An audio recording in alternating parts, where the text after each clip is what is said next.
Баршаңызға сәлем. Бүгін ерекше рецептпен бөлісемін. Өз қолымызбен конфет, леденцы, карамельді, түстері әртүрлі балық шағымыз еске түсіретін конфет түрін жасаймыз. Яғни өзіміздің де балапандарымыз қуантып, өз қолымызбен конфет жасап үйренейік. Видеодағыдай әртүрлі түске боялған, әртүрлі формада жасалған ерекше конфеттер, ерекше карамель түрлері.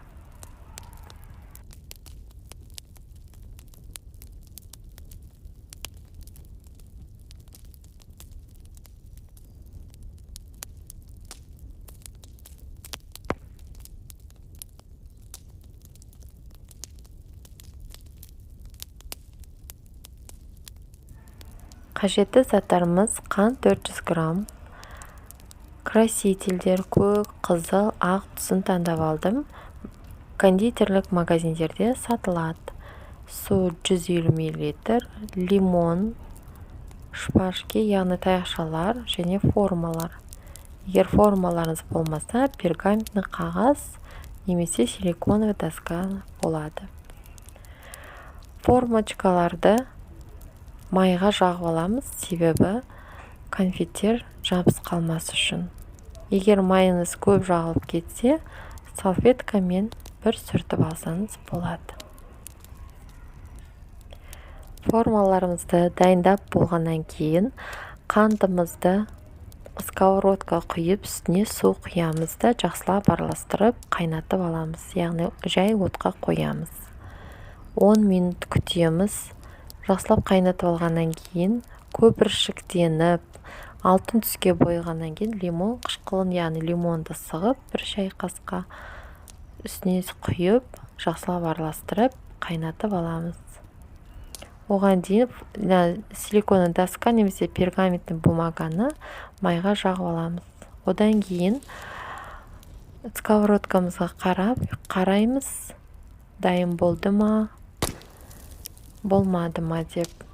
Дайын болған немесе болмағанын мұздай суға карамелімізді батырып тексереміз. Яғни карамеліміз жұмсақ болса, оны қайтадан қайнатамыз. Егер карамеліміз қатты болса, онда карамеліміз дайын деген сөз.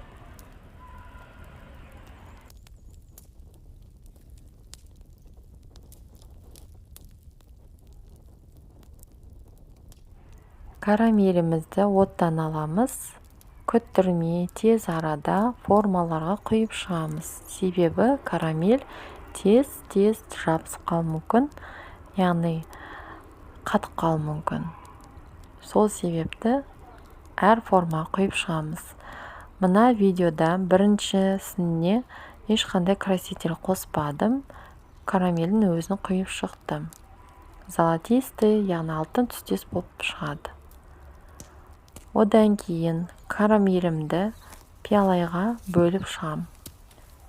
Краситель қосып, көк түске бояйым. Өз қалауларыңыз бойынша әртүрлі түске боясаңыздар болады. Карамельге бояғыш себетін кезде абай болыңыздар, себебі бір-ақ капляның өзі жетеді.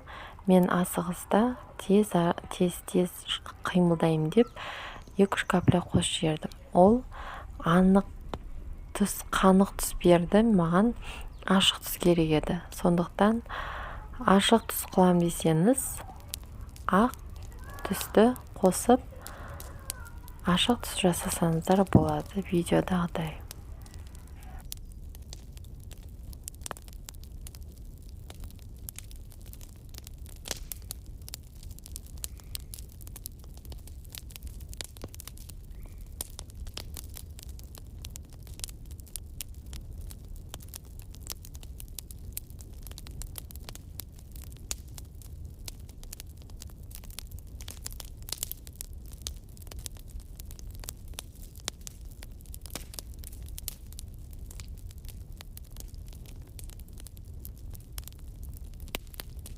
Қалған карамельдерді силиконы тақташалға немесе пергаментті қағазға төсеп шықсаңыздар болады.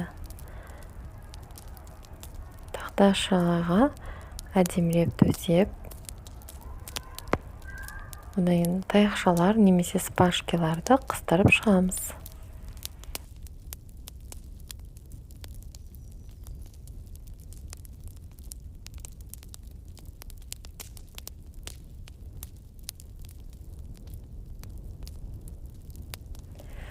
Қалған карамель бөлігіне ақ түс пен қызыл түсті араластырып, анық ашық қызыл түс шығарып, бос формаларға құйып шықтым.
Карамельдер сәл ғана қатып келе жатқан кезде формасын шығарып алуға болады.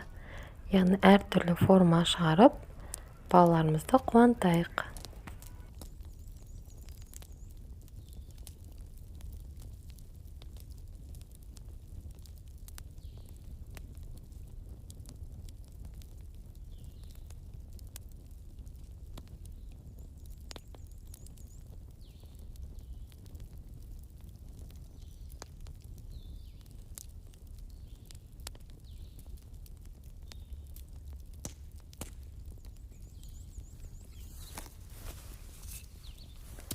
Конфеттеріміз дайын болды. Астарыңыз дәмді болсын.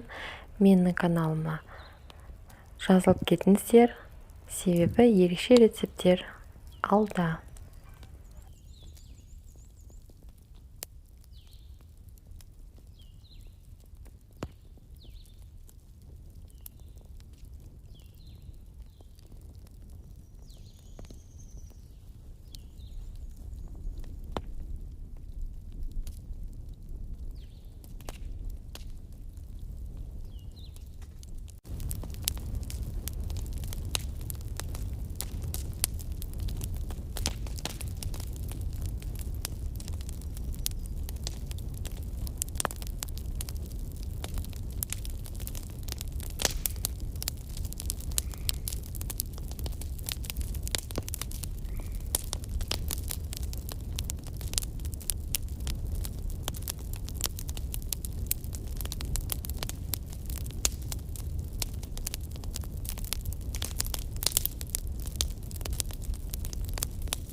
Вау, как вкусно! Каналыма тіркеліп, келесі рецепттерге көшейік.